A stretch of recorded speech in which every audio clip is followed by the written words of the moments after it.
रूपनगर में सीमा अपने बड़े लेकिन गरीब ससुराल में रहती थी। उसके ससुराल में उसके सास ससुर, पति और 4 साल की बेटी रूही थी।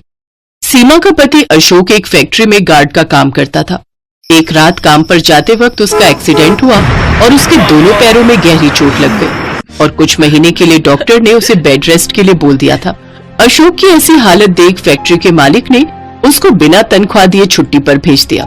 इसलिए घर खर्च चलाने के लिए सीमा ने लोगों के घरों में काम करना शुरू कर दिया।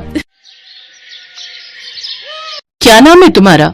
जी सीमा। देखो सीमा, घर की साफ सफाई, झाड़ू पोछा, बर्तन, कपड़े, ये सब काम तुम्हें करने होंगे और इसके बदले में मैं तुम्हें 3000 दूंगी, ठीक है?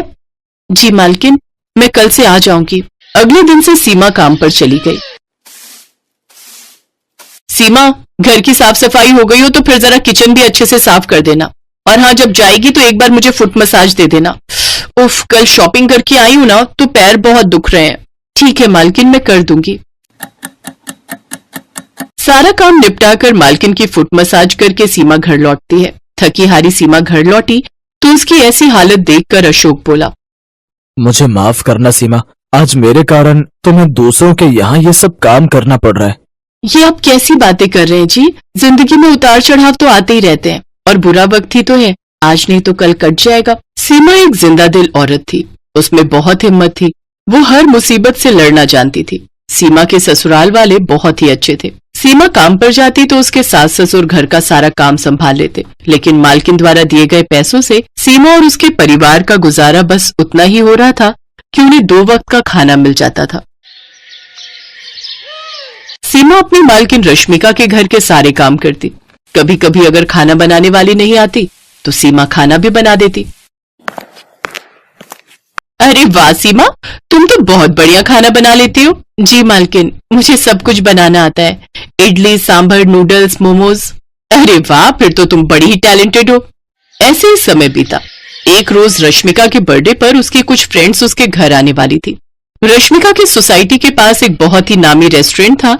रश्मिका ने अपने बर्थडे पर अपने सभी फ्रेंड्स को वो मोमोज खिलाने का प्रॉमिस किया था, लेकिन अपने बर्थडे वाले दिन जब रश्मिका ने उस रेस्टोरेंट में फोन किया तो वो बंद था। ओह नो, इसको भी आज ही बंद होना था। अब मैं क्या करूं? तभी उसकी नजर काम कर रही सीमा पर जाती है। उसने सीमा को सारी बात बताई। लेकिन मालकिन, मैं वो होटल जैसे मोमोज नहीं बना पाऊंगी और तीखी चटपटी चटनी तो मुझे बनानी ही नहीं आती। अरे कौन सी बड़ी बात है, यूट्यूब पर तो उसकी रेसिपी देख ले, सामान मैं मंगवा देती हूँ। वैसे भी तो तू खाना अच्छा बना लेती है, मोमोज भी बनाई लेगी अच्छे से। रश्मिका ने यूट्यूब ऑन कर दिया, जिसे देख सीमा मोमोज और स्पाइसी चटनी बनाने लगी। वो वीडियो देखकर सीमा ने वेज मोमोज, चिकन मोमोज और पनीर मोमोज बना दिए।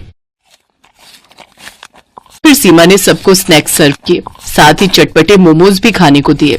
वाह यार, क्या मोमोज है! सच में इस स्पाइसी रेस्टोरेंट का भी जवाब नहीं। कमाल के कुक है इसके। अरे ये कमाल मेरी कुक, मेरा मतलब है मेट सीमा का है।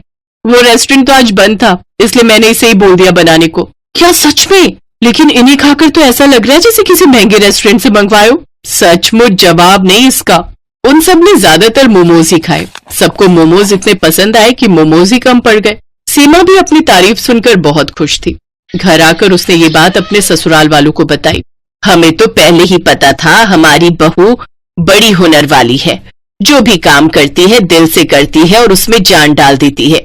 ऐसी बात है तो माँ कभी हमें भी मोमोज बनाकर खिलाओ, वो भी चटपटे वाले। ठीक है मेरी बच्ची, मैं कल ही तुम सबके लिए बिल्कुल वैसे ही मोमोज बनाऊंगी। अगले दिन सीमा ने घर में मोमोज बनाए और सबको खाने को दिए। मैं ना कहती थी मेरी बहू के हाथों में तो जादू है, जादू। अरे मैं तो कहती हूँ तू लोगों के घरों का काम छोड़कर मोमोज बनाना शुरू कर दे, अच्छी कमाई हो जाएगी। लेकिन इन सब के लिए पैसे कहाँ से आएंगे? मैंने कुछ पैसे जोड़ कर रखे हैं बहू। जब राशन के लिए पैसे देती थी तो उसमें से मैं थोड़ी बचत कर लेती थी बुरे समय के लिए। अब उन्हीं पैसों से मोमोज बनाने का सामान आएगा। सीमा की सास कनस्तर में छुपाए हुए उन पैसों को ले आती है और सीमा को दे देती है, लेकिन वो सिर्फ 1800 रुपए ही थे। ये देख सीमा उदास हो जाती है। क्यों उदास होती है बहू? हर काम की शुरुआत छोटे से ही होती है। आप ठीक कह रही हैं माँ जी, अब मैं इसी से अपना काम शुरू करूंगी। अगले दिन से सीमा ने रश्मिका के घर का काम छोड़ दिया। फिर वो बाजार गई और मोमोज बनाने का सामान ले आई। सामान लाते वक्त उसकी नजर रास्ते में एक टोकरी वाले पर गई। ठेला तो बहुत महंगा आएगा, तो क्यों ना मैं टोकरी में ही मोमोज रखकर बेचूं।